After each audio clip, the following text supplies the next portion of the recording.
Hello, I'm Jim Krumholtz, and I serve as pastor of St. Paul's Lutheran Church in Edison, New Jersey.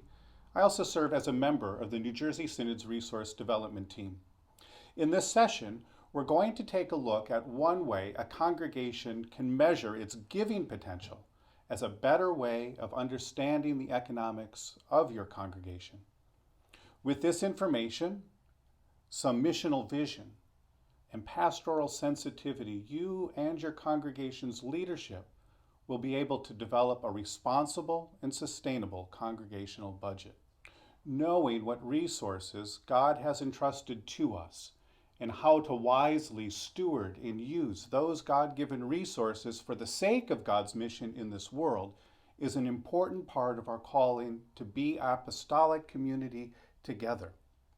Stewardship and mission are the two axes by which we measure congregational vitality.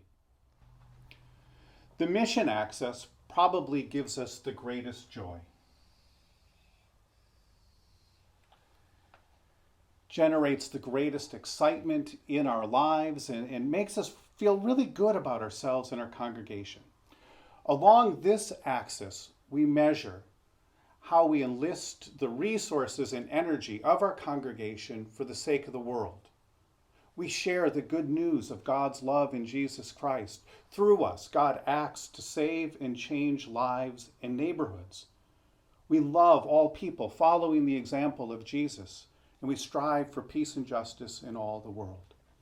When we're engaged in God's mission for the sake of the world, we feel like we're in the zone. The stewardship axis, on the other hand, considers our resources and how we can best use them for God's pleasure and purposes. The measurements and assessments we make along this axis may not be as exciting, especially in times when resources seem scarce. But these are just as vital to our life and our mission together. Now, money is not the only resource available to congregations. There are others: buildings, property, and of course, God's baptized and gifted people. But money is the one resource that seems to worry us and even threaten us. Ask any church financial team to tell you about their congregation, and they will talk about income and expenses, money in and money out. When we talk about financial stewardship program in congregations, we usually talk about income in the form of generous giving by the members of that congregation. This giving is an expression of our gratitude to and faith in the God who is the source and giver of all. The financial gifts given are then distributed according to the congregation's mission spending plan. Gifts flow in and gifts flow out. Each year, your congregation's financial team puts together a mission spending plan that guides operations and reports to the congregation how much money they will spend in the coming year on mission support, salaries and benefits, buildings and grounds, and church programs. For the most part, the previous year's budget acts as a guide, and budget lines are adjusted up or down for the coming year. For example, you may have spent $24,000 on your pastor's health benefits last year. This year, however, Portico has informed you that that premium will increase by 7%. So the budget will reflect a 7% increase in that budget line. Instead of $24,000, the team writes in $25,680 in the line for this year for health benefits for the pastor. In much the same way, your congregation may have budgeted $4,000 for snow removal last year, but actually spent $6,000 digging out from the snowy winter we had. In the budget this year, then, the team might write in $5,000 and then pray for a warm winter. At the end of this part of the process, the financial team will have an idea of how much money the congregation will need to carry out its mission next year. But how does this team figure out how much money will actually be available and accessible in the coming year? Just as the team considered expenses based on last year's budgeted and actual spending, the team considers income in a similar way based on what happened last year, asking, how much did people give? What other revenue sources will come into play? Were there any notable changes during the year? For example, did one of your key givers retire and move to North Carolina? At the end of the entire process, the team has an idea of anticipated expenses, if nothing major happens, and an idea of expected income, sort of. All is well until they compare the difference between the two numbers. If these numbers are in balance or they're fairly close, congratulations. If there's a deficit, however, the financial team usually goes back and looks for ways to cut expenses by scrutinizing budget lines. Along the way, someone is sure to groan how little people are giving and about how much someone is getting paid. When the budget team has cut as deeply as they can, when council and pastor have had some difficult conversations, and when a substantial deficit still remains, then financial team, council, its stewardship team, and pastor often go to the congregation with thinly veiled threats, something like, let me remind you, you are passing a deficit budget. Your giving must increase or else. Or faith budgets. That is, faith that the people of the congregation actually have more and will give more if only properly motivated. Or fear. We have just enough money to operate until May or June, then we'll have to turn out the lights and lock the doors. There's a fourth option too. We could simply ignore it in hope it all works out. It's a variation on the faith budget. Yet in all these cases, the congregation is facing a crisis of sustainability in one key resource, money. It is oftentimes difficult to understand the nature of the problem because few of us have an idea of what kind of financial resource potential exists in the congregation. We know what revenue we have gathered, we know what people have given in the past, but we rarely know the financial potential of a particular congregation. And without that information, there is no way to tell us whether our budgets are prudent, wise, or faithful. This is not a new dilemma. As long as we've had church budgets, we've had deficits, and as long as we've had deficits, we've had to ask whether the deficit is a result of undergiving or overspending. To properly assess what's going on, we need more information. We need to get some idea of the potential of a congregation.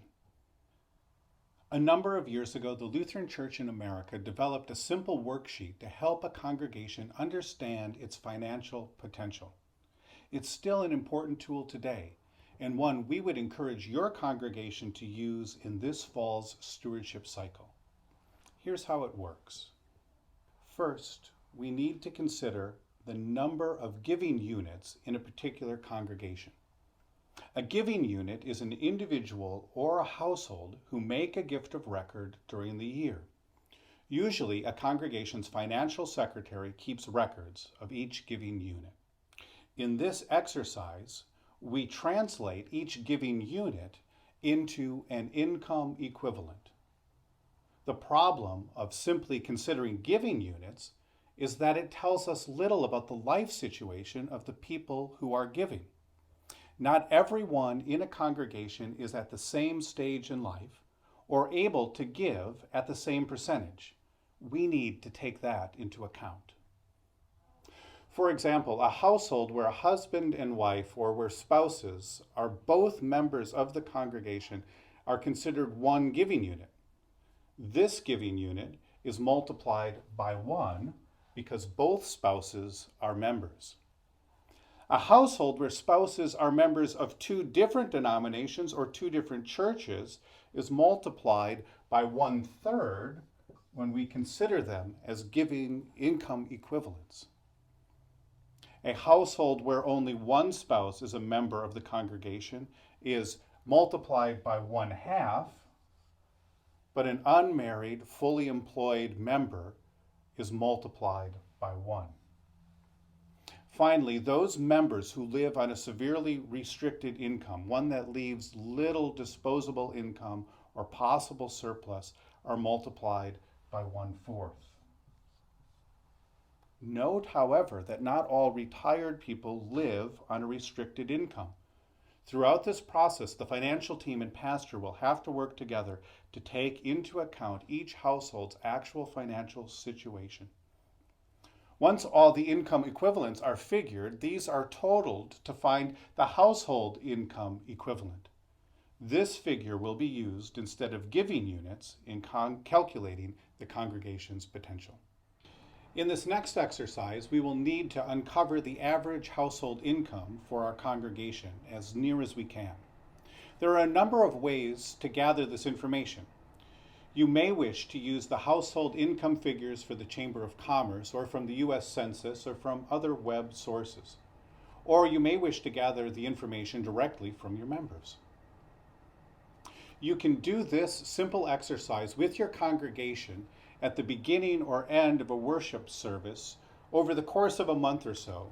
You could also do it by selecting a sample group from across the congregation. In this exercise, we ask each person to write 2 numbers on a 3x5 card. On the left side, we ask each person to guess the average annual income of the households in the congregation, including spouse. On the right side, we ask them to write their own household income, including spouse. No identification should be written on the card, only the numbers matter. Collect the cards, total, and find the mean of the numbers members wrote on the left side of the card. Total and find the mean for the numbers the members wrote on the right side of the card.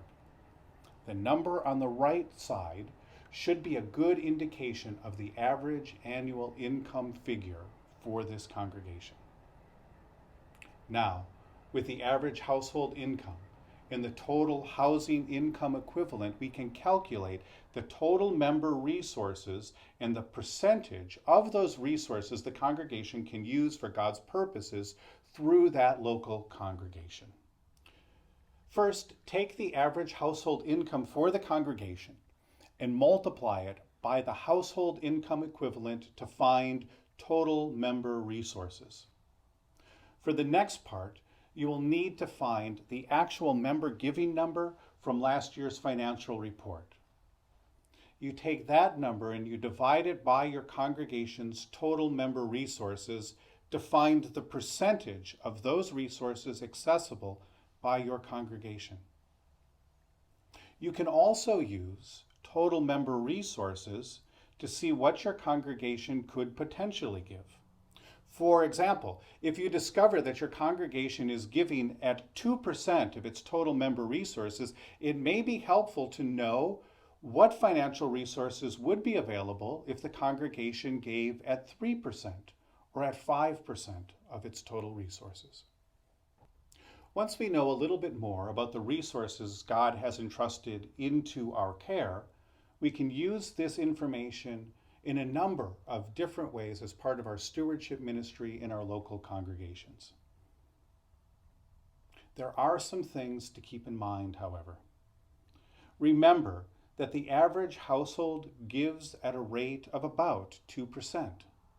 A congregation may be able to move that number by 1 or 2 points over a period of time, but that will take time, good stewardship practice, missional clarity, and effective leadership to move in that direction.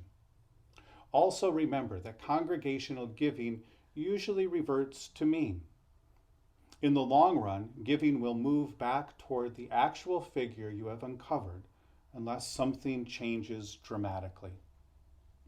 At the same time, knowing our potential might inspire some faithful dreaming and visioning for the future.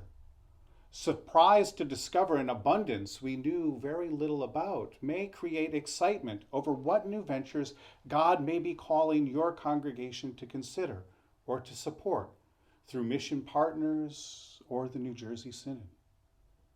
Or it is possible that this exercise could reveal that the congregation's budget, as it exists right now, is unsustainable and needs to be reset or reimagined for the sake of Christ's mission through that congregation. If your mission spending far exceeds your congregation's potential, that spending plan is simply unsustainable and most likely needs some creative reimagining. Other videos in this series can help you start this reimagining process. The Bishop's Office and the Synod's Resource Development Team is also here to walk with you through this challenging process. As you can see, understanding the giving potential of your congregation can be a powerful tool, both to challenge us to greater generosity and to put our spending plan in the context of what is truly happening in the lives of the people of the congregation. All along the way, though, pastor and leadership need to go about this exercise with pastoral sensitivity and with a pastoral heart. For example, you may discover that your congregation is giving about 2.5% of its total resources. That's pretty good by most measures, but it may seem to be well below a biblical tithe of 10%. Yet, think again about the people in your congregation and draw on what you actually know about their lives and their life situation. You may discover that 2.5% is a quite generous number. It may even be a stretch for a group of people that must spend most of what they earn just to pay the rent and put food on the table. In this case, it might be unrealistic and even cruel to expect that this congregation ever give more than 3% of its total income.